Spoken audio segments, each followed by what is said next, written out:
My daughter said she didn't need me. A month later, she worked for me. Hi everyone! Before we get into today's video, I need your help. We've noticed that the channel's reach has been dropping a bit, and one of the best ways you can support us is by subscribing. It's quick, free, and helps us keep bringing you new and interesting stories. Your support means the world to us, and together, we can grow this channel. Thank you so much. Now let's get to today's story. I'm writing from a temporary account for obvious reasons, and I've changed some details to protect my anonymity. The call came at 11:47 p.m. on a Tuesday. I remember because I was reviewing quarterly reports, and the numbers were finally starting to make sense after weeks of restructuring. My phone lit up with Sophia's name, and my heart did what it always did when she called late skipped a beat, then raced. Mama! Her voice was small, younger than her 28 years. What's wrong? I closed my laptop, already calculating how fast I could get to her apartment. The campaign fell through. Marcus said my pitch wasn't strong enough. I think I'm going to lose the account. I listened as she cried, as she detailed every moment of the presentation that had gone wrong, every word her supervisor had used to tear apart 3 months of her work. I made the sound she needed: sympathy, outrage, reassurance. I told her what I always told her, that she was brilliant, that one setback didn't define her career, that tomorrow she would come back stronger. By the time we hung up, it was past 1 a.m. She sounded better. I felt exhausted in that particular way only a mother understands, drained not from my own struggles, but from carrying hers.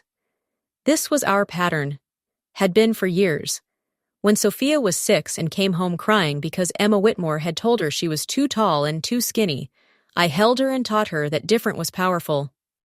When she was 16 and didn't make the debate team, I stayed up with her 3 nights running, helping her practice until she nailed the second tryout. When she was 22 and her first serious boyfriend broke her heart, I let her move back home for 4 months, made her favorite soup, and never once said I told you so. I had raised her alone. Her father left when she was 2, decided fatherhood wasn't for him, moved to Seattle, and started a new family. I never badmouthed him to Sophia. I simply became both parents. I worked 2 jobs to put her through private school.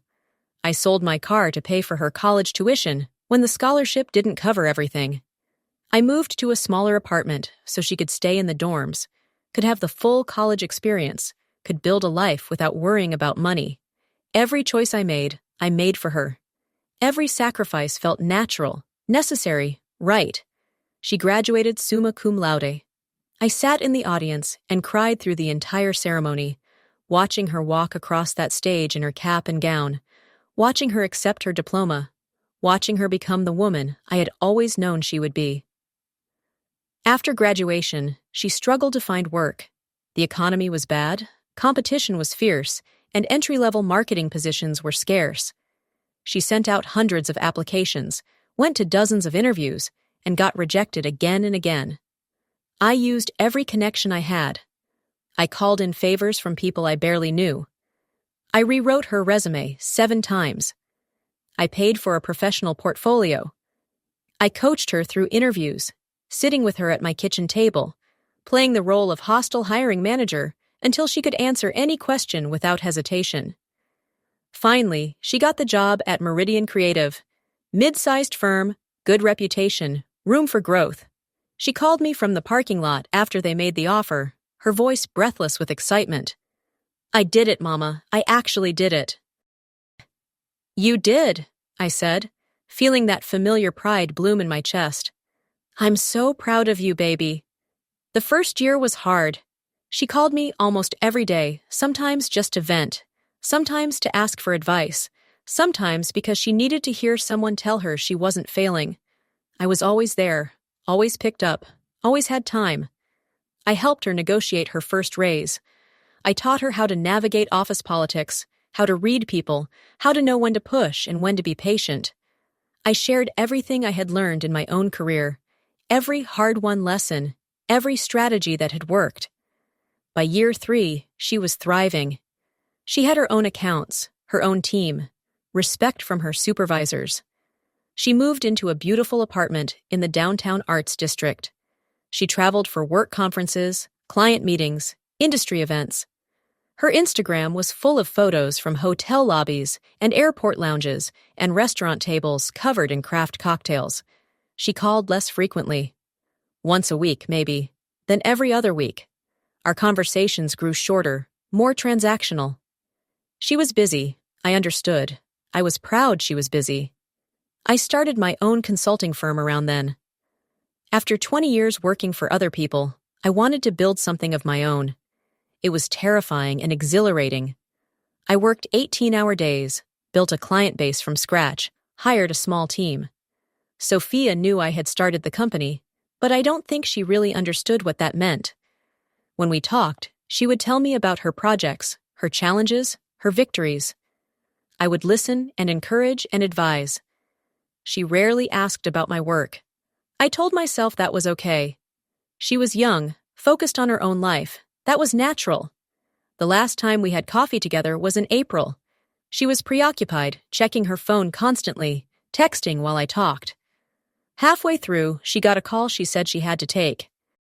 I sat there for 15 minutes, watching my latte go cold, watching her pace outside the window, animated and engaged in a conversation that didn't include me. When she came back, she didn't apologize. "I have to go," she said, already gathering her bag. "Work crisis." "Of course," I said. "We'll reschedule." "Sure, yeah, I'll text you." She didn't text. I didn't push. I had learned over the years that Sophia needed space sometimes, needed to process things on her own. I would wait until she was ready to reach out again. But the weeks stretched on. 3 weeks, 4. I sent a few messages, nothing heavy, just checking in, asking how she was. Her responses were brief. "Good. Busy. Talk soon. 5 weeks, 6. I told myself not to worry. She was an adult with a demanding career. She didn't need to report to me constantly. This was healthy separation, but it hurt. God, it hurt. Then, in early June, she finally called and asked if we could meet for dinner. I said yes immediately, relief flooding through me. I missed her. I missed my daughter. We met at an Italian place she liked, white tablecloths and dim lighting and waiters who ground fresh pepper over everything. She looked good, successful, confident, wearing a blazer I didn't recognize, and earrings that probably cost more than my monthly grocery bill. We made small talk through appetizers. She told me about a campaign she was leading, a new client she had landed. I told her about a project my firm was working on, a partnership we were developing. She barely listened. I could see her attention drifting, her eyes moving around the restaurant, her fingers drumming on the table. Finally, over the main course, she put down her fork and looked at me. "Mama, I need to talk to you about something." "Okay," I said, setting down my own fork, giving her my full attention. She took a breath. "I think we need to establish some boundaries." "Boundaries?" "Yeah, I feel like you're still treating me like a child. Always checking in, always asking if I need help, always offering advice. I'm almost 30 years old. I have a career. I have my life together. I don't need you to fix things for me anymore." Each word was a small cut. I felt them all. "I didn't realize I was." "You are," she interrupted, "and I know you mean well. I know you love me, but I need space to be my own person. I need to succeed on my own terms, not because my mother smoothed the way for me." I sat very still, trying to process this, trying to understand when loving support had become suffocating interference. "I see," I said quietly. "Do you?" "Because I feel like you don't. I feel like you still see me as your little girl who needs saving, but I'm not that person anymore. I've grown up. I've moved on." "Moved on? From what? From me?" "What do you want?" I asked. She looked relieved, as if she had been expecting me to argue. "I think we should take a break. Not forever, just some time. So I can figure out who I am without you always being there, without always having you as my safety net." "A break," I repeated. The words felt foreign in my mouth. "Yeah, I'm not saying we never talk. but maybe less frequently. Maybe I reach out when I'm ready, instead of you constantly reaching out to me. The waiter appeared with dessert menus. We both waved him away. Is there anything else? I asked.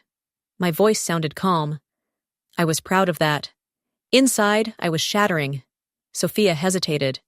Then she said, Actually, yes. I don't want your help with my career anymore. No more connections, no more advice, no more editing my presentations or coaching me through meetings. I need to do this myself. Otherwise, I'll never know if I'm successful because I'm good or because you paved the way. There it was, the real wound beneath all the other cuts. Everything I had done, every connection I had leveraged, every door I had opened, every hour I had spent helping her, she saw as diminishment rather than love. Okay, I said. Okay? If that's what you need, then okay. I won't reach out. I won't offer help. You can contact me when you're ready. She looked surprised, maybe even disappointed, as if part of her had wanted me to fight for her, to insist we didn't need boundaries because we were too close for that. But I was too hurt to fight, too shocked, too bewildered by how quickly love could be reframed as burden. Thank you, she said finally. I think this is the right thing, for both of us. I paid the bill. We walked to our cars in silence. At her door, she gave me an awkward hug. I love you, Mama. I love you too, baby.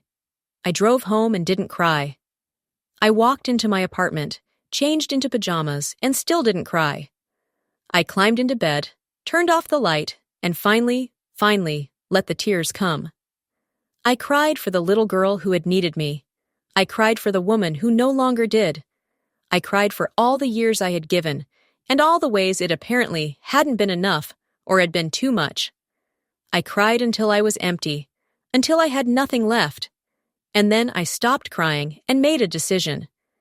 If Sophia needed space, I would give her space.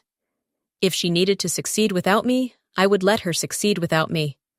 I would not call. I would not text. I would not reach out at all. I would let her go. But I would not stop living. I would not collapse into the absence she had left. I had a company to run, clients to serve, a team that depended on me. I would pour everything into that.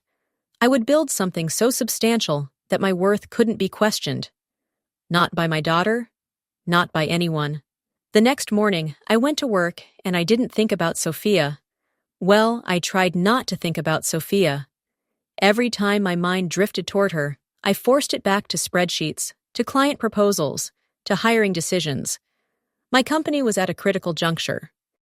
We had outgrown our small office, needed to expand the team, needed to land bigger contracts to stay competitive. I threw myself into growth. I worked 12, 14, 16-hour days. I pitched new clients with an intensity I hadn't accessed in years. I restructured our entire business model. My team noticed the change in me. My assistant, Rachel, started bringing me lunch because she knew I would forget to eat. My lead strategist, Marcus Different Marcus, not Sophia's supervisor, started reminding me to go home before midnight. You're going to burn out, he warned. I'm fine, I said. And I was. The work felt good. The exhaustion felt earned. Every success, every new client, every positive review was proof that I had value beyond being someone's mother. 3 weeks after that dinner, we landed our biggest contract yet. A national retail chain needed a complete brand overhaul. The project was worth more than my entire annual revenue the previous year. It would require hiring 6 new people, maybe 8. We would need project managers, designers, content strategists. Rachel started posting job listings. Applications flooded in. We set up interviews, screened candidates, narrowed down our choices. And then one day, Rachel brought me a resume that made my heart stop. Sophia Martin, marketing specialist, 5 years experience, seeking project management role. I stared at the paper for a long time. Should I schedule her for an interview? Rachel asked carefully. She knew Sophia was my daughter. Everyone in the office knew. Yes, I said. Treat her like any other candidate. Are you sure? Yes. Rachel hesitated. And if she's qualified? If we want to hire her? Then we hire her, I said. On merit, nothing else. I looked at the resume again. It was good, better than good. Her experience was relevant. Her skills matched what we needed. If her last name had been anything other than Martin, I would have flagged her as a strong candidate immediately. Schedule her for next Thursday, I said. Morning slot. Rachel nodded and left. I sat alone in my office, holding my daughter's resume, feeling a complex knot of emotions I couldn't untangle. Anger, yes. Hurt, definitely. But also something else. Curiosity, maybe. Or perhaps just the sad inevitability of watching a circle complete itself. She wanted to succeed without my help. Now she was applying to work for me. The universe had a brutal sense of irony. I didn't tell Sophia I owned the company. The job posting listed the firm's name Summit Strategies, but there was no reason she would connect that to me. I had started the business after we had stopped having regular conversations. She knew I was consulting, but she didn't know the details. Thursday morning arrived cold and bright. I got to the office at 6, 2 hours before Sophia's interview. I needed time to prepare, to decide how to handle this. Part of me wanted to call and warn her, to give her a chance to withdraw her application. That would be the kind thing to do, the motherly thing. But I didn't feel particularly kind or motherly. I felt like a woman who had been told she was too present, too helpful, too much. And now that woman was watching her daughter come looking for exactly what she had rejected. I wouldn't be cruel, but I also wouldn't make this easy. At 8 a.m., Rachel buzzed me. Sophia Martin is here. Give me 5 minutes, then send her in. I used those 5 minutes to center myself. I straightened the papers on my desk, adjusted my chair, smoothed my hair. I put on the mask I wore in difficult negotiations, calm, professional, unreadable. At exactly 8:05, my office door opened. Sophia walked in, her attention on the portfolio in her hands, already starting her introduction. Good morning, I'm Sophia Martin, and I'm really excited about the opportunity to... She looked up, saw me, stopped mid-sentence. The color drained from her face. Hello, Sophia, I said evenly. Please, have a seat. She didn't move, just stood there, frozen, staring at me as if I were a ghost. This is your interview, I continued. For the project manager position, please sit down. Slowly, mechanically, she lowered herself into the chair across from my desk. She looked younger suddenly, uncertain in a way I hadn't seen in years. I didn't know, she said. I didn't know this was your company. Why would you? We haven't spoken in over a month. I believe you needed space to succeed on your own. She flinched. Good. She should flinch. I should go, she said, starting to stand. Sit down. My voice was sharp. She sat. I opened the folder Rachel had prepared, her resume on top. Your credentials are strong. 5 years at Meridian, 3 major accounts, strong performance reviews. You're qualified for this position. Mama. In this office, I'm not your mama. I'm Ms. Harrison, the CEO of this company. Her eyes were filling with tears. I hardened my heart against them. You came here looking for a job, I said. I'm conducting a job interview. Unless you'd like to withdraw your application? A long silence. Then quietly, no? Good.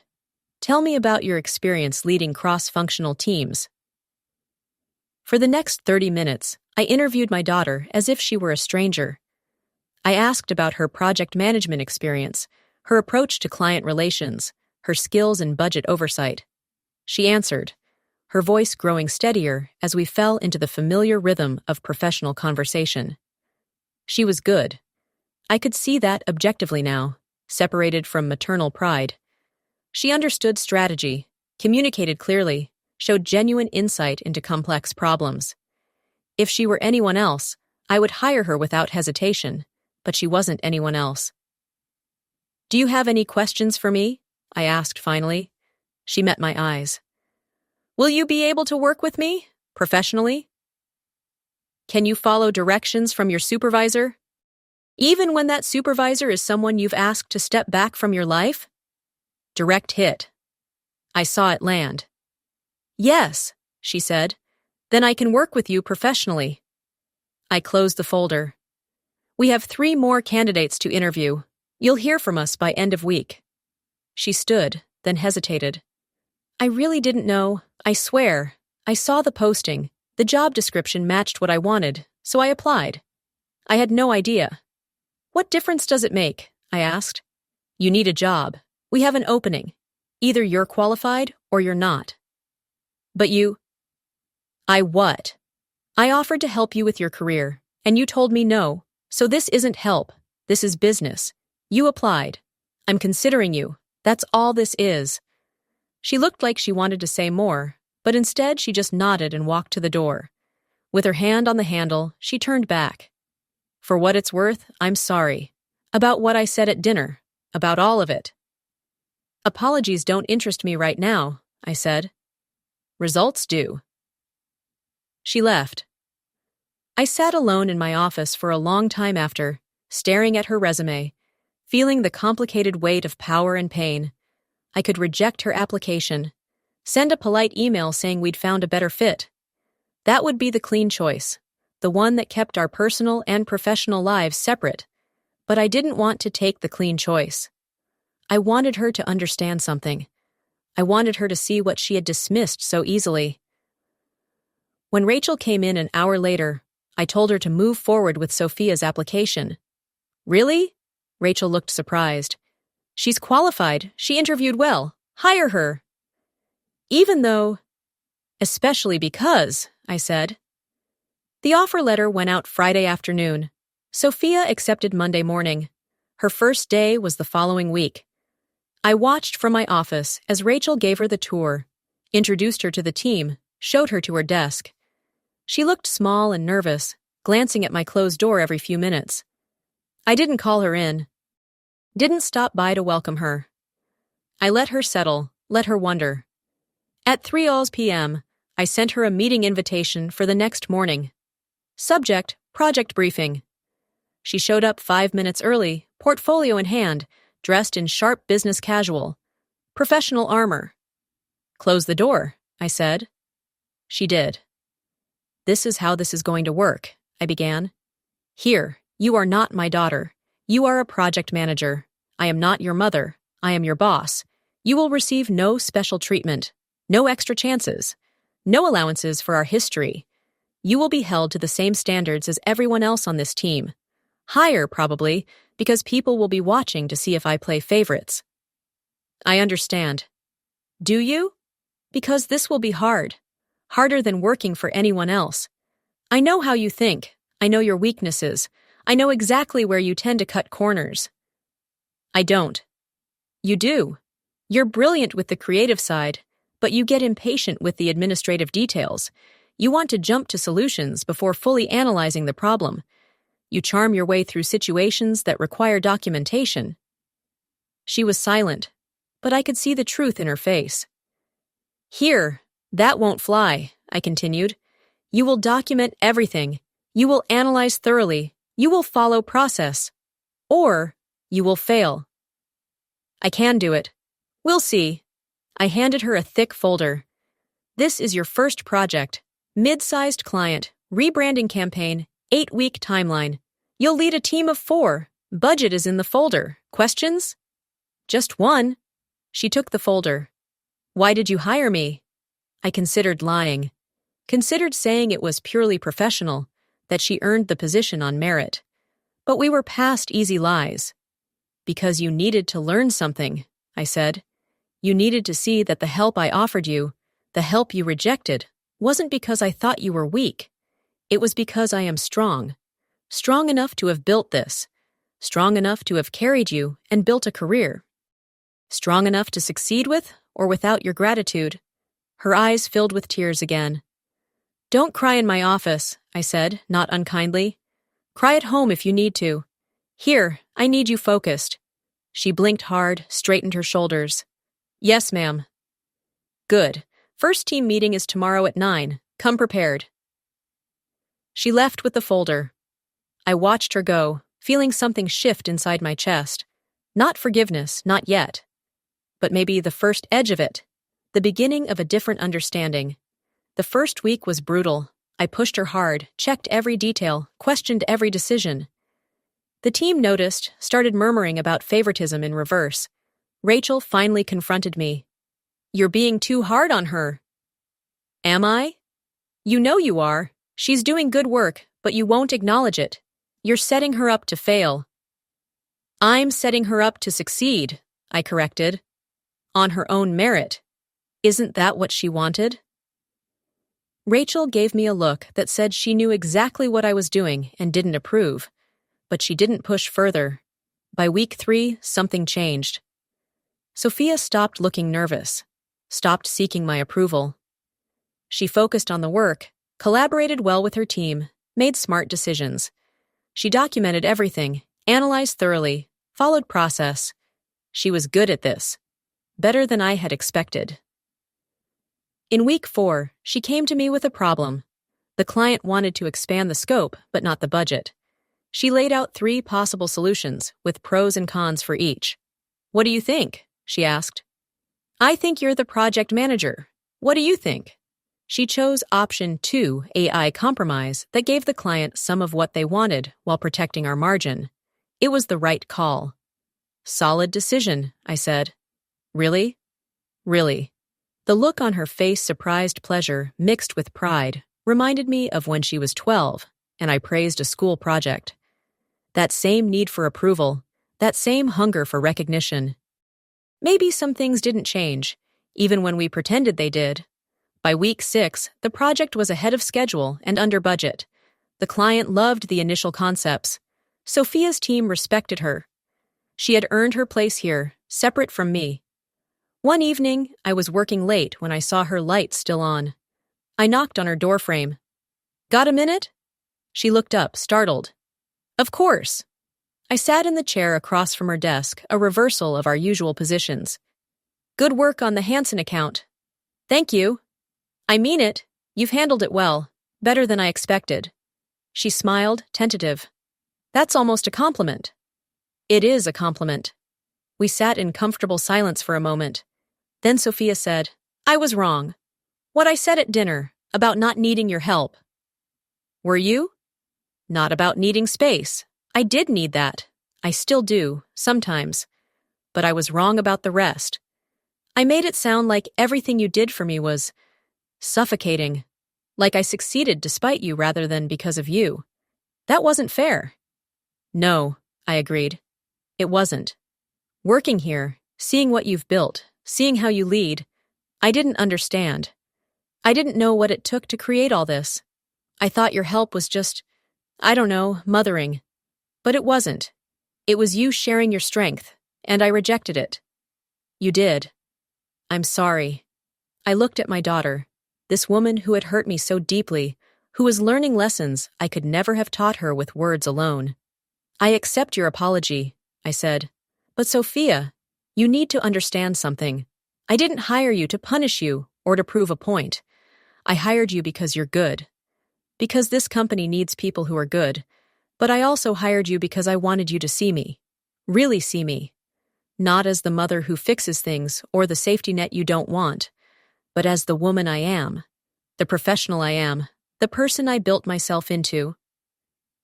I see you now, she whispered. God, Mama, I see you. Good. I stood. Now go home, it's late. You're still here. I'm the boss. I'm always here. I paused at the door. But you don't have to be. You have a life outside this office. Go live it. Will you come to dinner with me this weekend? She asked. Not a work dinner, just us? I considered. The hurt hadn't fully healed. Maybe it never would, but holding on to pain forever was its own kind of prison. I'd like that, I said. That night, driving home, I thought about how strange life was. How the people we love can wound us deeper than anyone else. How sometimes they need to reject us before they can truly value us. How letting go is sometimes the greatest act of love. Sophia and I would never have the same relationship we'd had before. That innocent, uncomplicated mother-daughter bond was gone, broken by her words and my hurt. But maybe we could build something different, something based not on need, but on respect. Not on dependence, but on genuine appreciation. Maybe she had been right that we needed boundaries. Maybe I had been too present, too involved, too quick to smooth every rough edge from her path. But maybe I had also been right to feel hurt, to demand that my sacrifices be seen, to insist on my own worth separate from my role as her mother. Maybe we were both right. Maybe we were both wrong. Maybe that's just what love looks like when it grows up complicated, imperfect, but somehow still worth fighting for. I got home and pulled out an old journal I kept for thoughts I couldn't say aloud. I opened to a fresh page and wrote, "Sometimes our children need to see us at the summit before they understand how many times we climbed from the valley for them." Sophia rejected my help because she only saw it as help, as something that diminished her rather than built her up. She needed to see me not as the mother who rescued her, but as the woman who built something from nothing, as someone who had her own strength, her own worth, her own mountain to climb. I hired her not for revenge, though part of me wanted that in the moment. I hired her because she needed to learn what I couldn't teach her with words, that love isn't about making life easy.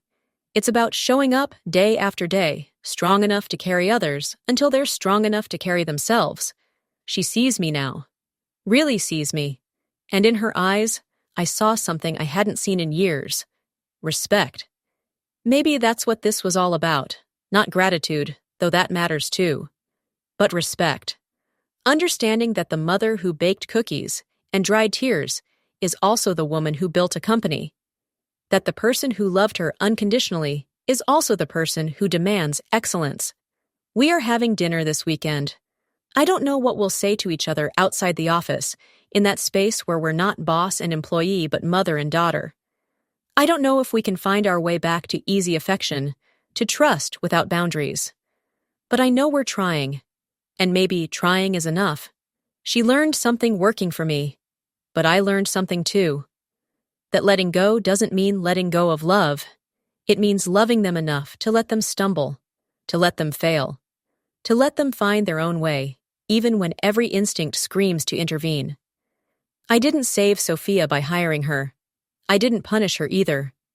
I simply let her see the truth, that I am more than her mother, that I am a whole person, complete and capable and strong. And in seeing that, maybe she finally understood what she had rejected at that dinner table. Maybe she finally understood the cost of the help she had taken for granted. Maybe she finally understood me. Tomorrow we will both go to work. I will be her boss. She will be my employee. And that will be enough. For now, that is more than enough. I closed the journal and turned off the light. Outside my window, the city glowed against the dark sky. Somewhere out there, Sophia was in her apartment, maybe thinking similar thoughts. Maybe finally understanding. I hoped she was. But even if she wasn't, I would be fine. I had built this life, this career, this strength. With or without her recognition, I had climbed to the summit, and the view from here was extraordinary.